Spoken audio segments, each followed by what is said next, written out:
Life ಎಷ್ಟು change ಆಗಿದೆ ಇಂಜಿನಿಯರಿಂದ ಇವಾಗ ಆ್ಯಕ್ಟ್ರೆಸ್.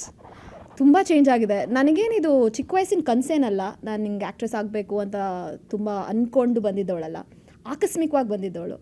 ಆಕಸ್ಮಿಕವಾಗಿ ಬಂದ ಮೇಲೆ ನಾನೇನೋ ಮಾಡಬೇಕು, ಪ್ರೂವ್ ಮಾಡಬೇಕು, ಪರ್ಫಾರ್ಮ್ ಮಾಡಬೇಕು ಅಂತ ನಾನು ಟ್ರೈ ಮಾಡ್ತಾಯಿದ್ದೀನಿ. ಬಿಕಾಸ್ ನನಗೆ I have always been a dancer. So ಕಲೆ ಕಡೆ ಯಾವಾಗಲೂ ಒಲವಿತ್ತು ನನಗೆ. ಸ್ಟೇಜ್ ಮೇಲೆ ಹೋಗೋದು, ಚಪ್ಪಾಳೆ, ಇದೆಲ್ಲ ಥ್ರಿಲ್ ಕೊಡ್ತಿತ್ತು. ಸೊ ನನಗೆ ಕಲೆ ಕಡೆ ಐ ಥಿಂಕ್ ಥ್ರೂ ಡಾನ್ಸ್ ಇತ್ತು. ಆ್ಯಕ್ಟಿಂಗ್ ಮಾಡಬೇಕು ಅನ್ನೋ ನೋ ಐಡಿಯಾ, ಬಟ್ ಆ ಎಲ್ಲ ನವರಸಗಳು ಥ್ರೂ ಭರತನಾಟ್ಯಂ ನನಗೆ ಬಂದಿದೆ.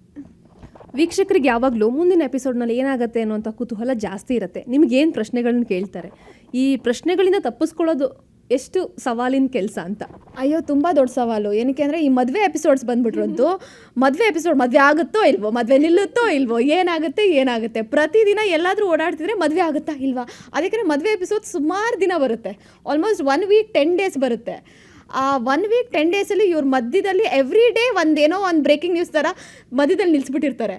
ಸೊ ಝಾನ್ಸಿ ಬರ್ತಾಳಾ, ಮದುವೆ ನಿಂತೋಗುತ್ತಾ, ಏನಾಗುತ್ತೆ ಅಂತ ಸಿಕ್ಕಾಪಟ್ಟೆ ಕ್ಯೂರಿಯಾಸಿಟಿ. ಹೇಳೋವರೆಗೂ ಬಿಡೋದೇ ಇಲ್ಲ ಕೆಲಸತಿ. ಹೇಳು ಅಂತ ಹಂಗೆ ನಿಂತ್ಕೊಬಿಡ್ತಾರೆ. ಬಟ್ ಈ ಥರ ಮೇನ್ ಸೀಕ್ವೆನ್ಸ್ಗಳು ಬಂದಾಗ ವಾಟ್ ಈಸ್ ನೆಕ್ಸ್ಟ್ ಅನ್ನೋದು ತುಂಬ ಜನಕ್ಕೆ ಕ್ಯೂರಿಯಾಸಿಟಿ.